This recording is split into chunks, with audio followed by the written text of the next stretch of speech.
Welcome to ABA Inside Trek, the podcast that's like reading in your car, but safer. I'm your host, Robert Perry Cruz, and with me are my fabulous co-hosts. Hello, Rob. It's Diana. And it's Jackie. Hey, everybody. Hi, guys. How you doing? Hi. So, ABA Inside Track, for new listeners/watchers, is a podcast where we talk about behavior analytic research based around a central topic, and we discuss it in some depth. So next week, we are going to be doing our full episode. This is a preview episode where we preview what we will talk about and give you some nice citations so that if you'd like to read before you listen, you can do so. Which we recommend. We definitely recommend, yes. So our topic this week coming up is ethics in data collection. Ethics. So for those of you who are listening to our show for continuing education credits, this will be an ethics CE. Everybody needs ethics Cs, and it's so hard to get them sometimes. Yes. At ABA, I stood in a line of like 100,000 people to get in a tiny, tiny room to get an ethics CE, and then I got turned away 3 times. Wow. So I never actually got an ethics CE or a supervision CE because they were like, let's put these in the tiniest rooms possible, even though every single person that is here needs those specific CEs every year. Yeah. One year I went to renew, and how many do you need? 36? You need 36 now. Yeah, it was Now 30. You needed 32. No, you needed 30. Now you need 32. It was 36. Okay, so I needed 36. I had like 75, and I only had 2 ethics. So I had to find another ethics CE at the last minute. Yeah. I haven't seen supervision anyway. Other than the 8-hour supervision course, I have not seen supervision past that. Yeah. Well, don't worry. In the spring, Regis College will offer a brush up in ethics for supervision. Oh, what do you know? Hosted by none other than me. Oh. This lady. Pass. Hard pass. I know, right? It will be 1 hour. Do not maybe buy. 2. I think that sounds awesome. Yeah, so there you go. Might have to take you up on that. Yeah. Cool. But in the meantime, our episode yeah, that right? you'll be listening to next week is on ethics and data. And we'll be going over 2 articles, but besides going over those articles, we will also have a very special guest, Dr. Amanda Karsten, who speaks, if you've seen her speaks very, very passionately about the subject of using ethical data and has a lot of really good terms she uses to get us thinking. I know I saw her talk over the summer at Endicott College. There was a talk on, it was a whole day of ethics. Ethics conference. Yes, and just kind of listening to, being reminded of some of those key points, like, continuous data. Oh, you mean I don't have to take momentary time sampling data every observation? I have actually a clock on my phone. I could take real duration data. It's just these sort of things that you sort of drift over time, where you just get used to this is how I take data. It's the same thing every time, and it was nice to get a nice review. So hope you all agree after listening to our episode. Cool. What are we going to read? What are we going to read? Well, let me tell you. We're going to be reading 2 articles from Behavior Analysis in Practice. The first is a proposed model for selecting measurement procedures for the assessment and treatment of problem behavior by LeBlanc, Rates, Sellers, and Carr from Behavior Analysis in Practice 2016. And Practical Implications of Data Reliability and Treatment Integrity Modeling by Vollmer, Sloman, St. Peter, and actually, that's all 3 of them. From There Behavior is no Analysis. more. There we are. Behavior Analysis in Practice 2008. Yes. Do Cool. you have the Carey and Beret citation on you? No, I do We're going to read that one too. So it's Yes. Carey and Beret, Java 2014. Yes. Which they're also looking at the differences in continuous data versus probe data collection. Cool. Sorry. I forgot my pile of stuff. It's okay. That's okay. No big deal. So we're going to move into our errata section, which was originally to live up to the term when people would write in saying things we did wrong. And very rarely do people write in nasty things about how dumb we are. So thank you, everyone listening. But if you want to, go for it. You can. You can. We don't mind. Yeah. It's just, I chose that term because I liked it because it has the word rat in it. Mm-hmm. I love rats. But then it didn't end up panning out. But I think we could just expand it and call it errata, etc. Oh, yeah. With a comma. We could. Yeah. We could do that. Yeah. Cool. Yeah. So in this section, we would receive emails, go over our corrections, but also if people send in emails related to topics we've talked about, topics maybe we should talk about, or just interesting talking points, that we can share them here on the show for further discussion. Mm-hmm. So I'm gonna pull my email, which is a part of every preview episode when my phone turns off.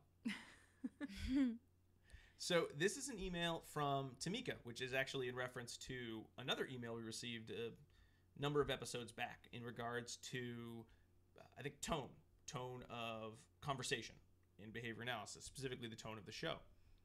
And Tamika writes, "Hi, ABA Inside Track team. Today I was catching up on the podcast and I heard episode number 11, the preview episode.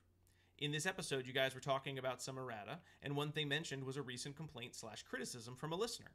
The listener gave feedback that a previous episode may have been too casual or irreverent and didn't reflect well on our field. I just had to drop you all an email as soon as I got home because I couldn't disagree more.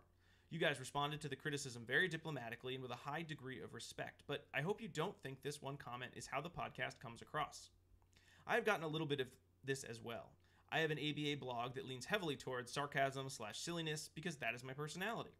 To some, I make ABA seem a bit too simplified or easy, and I'm just not their cup of tea, which is very okay. But unfortunately, I think sometimes our lovely colleagues in this field can be a group of highly critical, condescending, and judgmental people, which is why we sometimes have a poor public perception. With such diverse backgrounds, I am sure all three of you can relate that for some people, the title BCBA means you're likely to be a jerk." I hope not, but... No, but I think Tamika's general point was the idea that a lot of times, and I'm sure this has happened to all of us, when we go into a room and we have lots of graphs and we have lots of data, if we're not careful, it is very easy to come off as a know-it-all or to think you are smarter than everyone in the room and you are telling a parent who is trying to figure out how best to help their child that you know way better than they do because you've gone to a fancy school, you've received fancy training, and as a parent, they're sort of just getting in your way. And sometimes I think we've all done that. I know I've been to meetings where that has been a perception that I've given out, and sometimes I get that feedback and I'm able to repair the relationship, and other times I know that I've had parents that asked to not work with me anymore because they thought I was a jerk. And I don't think I was a jerk so much as I just was trying to be very, very precise in my language, and everything was very, very factual, and I didn't speak with a lot of emotion about the issue. Everything was very, here is what is happening, and this is what the problems are, and these are the ways we can go forward, and this is the problems if we do A and B. And I was really trying to just be informative, but you missed the mark. I missed it. Yeah, I didn't come off and that's right. okay. So has that ever happened to all y'all, or do you always come off as a perfect mix of warm and fuzzy / super smart sounding? I can say the smart sounding may not always come across with me. But when I was when I first passed the test in 2006, I did kind of think I was a know-it-all. Let me just put it out there. I was like, ooh, I passed the test. I'm awesome. I'm going to be the best BCBA there is. And I had a lot of excitement and a lot of thrill for the science. And As you should. yeah, as I should. But I executed it very horribly. So I didn't do what we should have done, go in and develop repertoire with the team and, listen to everyone. I only kind of half listened, and I was like, I know exactly what we're going to do. And I alienated some of the teachers that I was working with. I don't know if I prepared it, to be honest. But it did give me a really good eye-opening experience that I actually knew nothing. And I always should be learning more. Right. So they say that's the mark of a wise person. Well, yeah. So it was. I hit bottom. Let me just say, hit bottom, rock bottom. And so that I think was a good experience for me to know that, it won't work unless everyone's on board with what you want to do. So maybe we all need to hit that mark. Or at least then go in knowing that if no one's going to take data or no one's going to follow your procedures, they're not going to work. Yeah. I would say that I have a couple things I think to say, but one is that I go to a lot of meetings in different school districts, and often the reputation of being a BCBA precedes you. So before you even get a chance to present yourself, your data, or your case, sometimes other parties have already kind of written you off because you are a behavior analyst. And that can be really difficult to me, because I try my best to be very open, very welcoming, very parent focused in those types of meetings, and I would want others to do the same in regard to me and what I have to bring to the table. So I think that can be really difficult. And then my other point would be more to what you're saying too, is I think we spend a lot of time developing our skill set related to being behavior analytic, and in particular the language that we use is a whole language in and of itself. Right. And we spend a long time honing that skill and becoming really good. There we go. Good at speaking in behavior analytic language. And I think it's a lifetime skill. Yeah, for me. It really is. Yeah. And, trying to become precise in that language is definitely a lifetime skill. But, when you have first started to master that or come close to master that, you want to use it all the time. You're really proud of being able to talk about things in behavior analytic terms. And I think the next step is then to learn, when do I use this newfound language that I have, and when is it better set to the side? Right. And that can be a skill that takes a little bit of time. Lifetime. For all of us to recognize, this is one thing that's great about doing this podcast is we get to talk in behavior analytic terms and talk about the research and the articles that we really enjoy. But if I were describing this type of research to someone outside of the behavior analytic field, I would use different language and I would be describing things in a different way. We don't expect to go to the doctor's office and have them describe everything that they're going to do to us in the terminology that they learned it in. Right. That would be extremely alienating and uncomfortable for us, and we would leave not having any idea what was actually happening. And we don't want to do that to the people that we work with either. That would be very alienating and uncomfortable. Yeah. I actually have a few friends over the weekend that told me that they listen to our podcast when they're making dinner, and they are not behavior analysts. Oh, yeah? Yeah, weird. And I was like, that's okay. Oh, okay. So, and they're like, yeah, and some episodes we're like right there with you, like we know what you're talking about, and some we have no idea. And then we want to write in and say, we don't know what you're talking about, but we're also not behavior analysts. They're not even in the field of education. They're in like theater.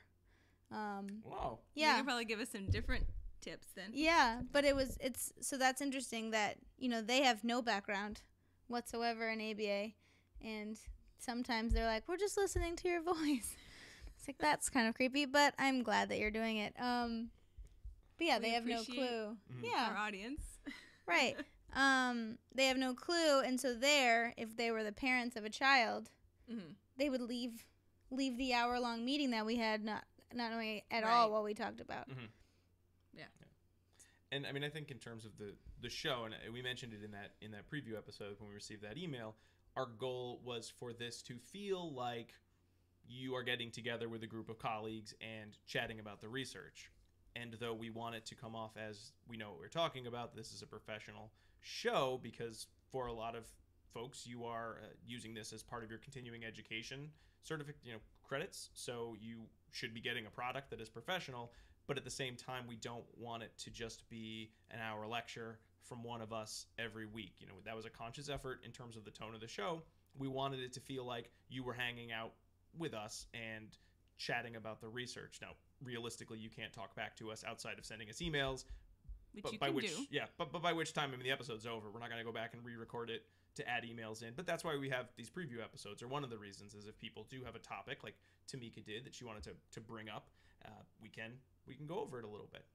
So I think we've gone over that piece again. I know there was a great John Ricciardi wrote a really nice sort of introduction in the program to the Babbitt conference, which if you're in New England is the coming up. Yeah, it's like the main regional conference. Wrote a really nice introduction talking about how behavior analysts need to find that happy middle between being warm and fuzzy, but also being intelligent sounding or Yeah. precise True with to our our language. science. Mhm. Right. Yeah. True to the science. I think that's good. And again, because a lot of folks, I mean, if you've seen Pat Fryman talk, we should be doing more as behavior analysts. We should be much more popular because we use data, which is something that a lot of people in the world are really getting interested in. Mm-hmm. And- Theoretically. Yeah, theoretically. And we should be, since we have so much research to back up what we do, we should be the first line. Everyone should say, what do the behavior analysts think about this? And they don't, because if any of you have been to a meeting where you haven't been there to consult about a child with autism, the first thing I guess you've probably been asked is, why are you here? This kid doesn't have autism, therefore you have nothing to add or say in the conversation. And you hear that once or twice, you think people are being ignorant. You hear that over and over, and you realize it is kind of a branding problem that we're facing. Right. Yeah. Well, so everyone at home, thanks so much for watching or listening to our preview episode to get ready for Ethics in Data next week with Dr. Amanda Karsten. Yay! And thanks to Tamika for writing in. Yes, thanks to Tamika for writing in. If you're interested in writing in, you can certainly post something on the Facebook page or email us at abainsidetrack@gmail.com. Online, we're ABA Inside Track. You can find us on our website. You can post comments there, send us a message on Twitter or on Facebook or through email. Thank you, Jackie, and thank you, Diana, for being here yet again. Just hanging out at the table. That's right. Me and my friends, and you at home. I kind of feel like Mr. Dress Up a little bit. You guys don't know who he is. Is that Mr. Rogers? Mr. Rogers. But Mr. Dress Up is the Canadian version. Oh, the version of Mr. Dress Up. But Mr. Rogers, yeah, so I really should have a cardigan that I can put on.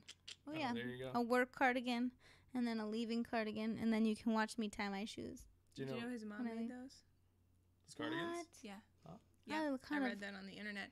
And every time he put them on, it was like saying hello to his mom. It was like their special little thing. Goodness, nice. I love him. I know.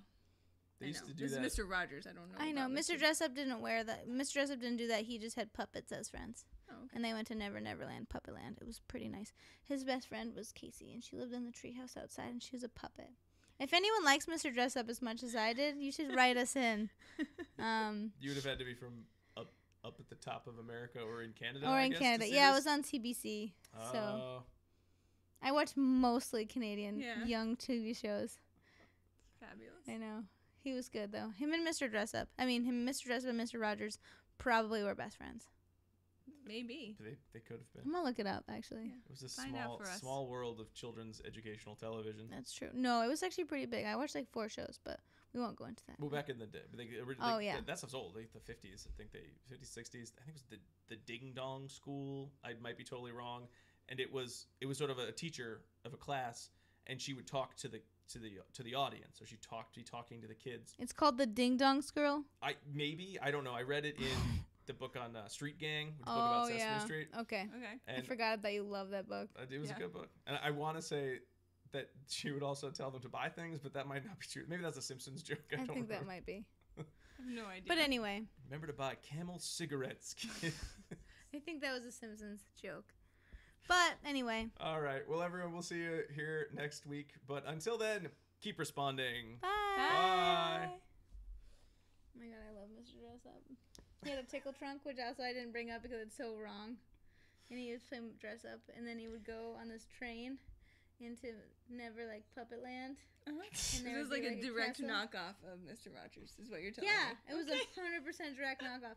But he didn't have the cardigan, they didn't change his shoes, and he would sit, and it was pretty awesome. Thanks. Nice. All right. Bye again. Bye. Oh, you had that on?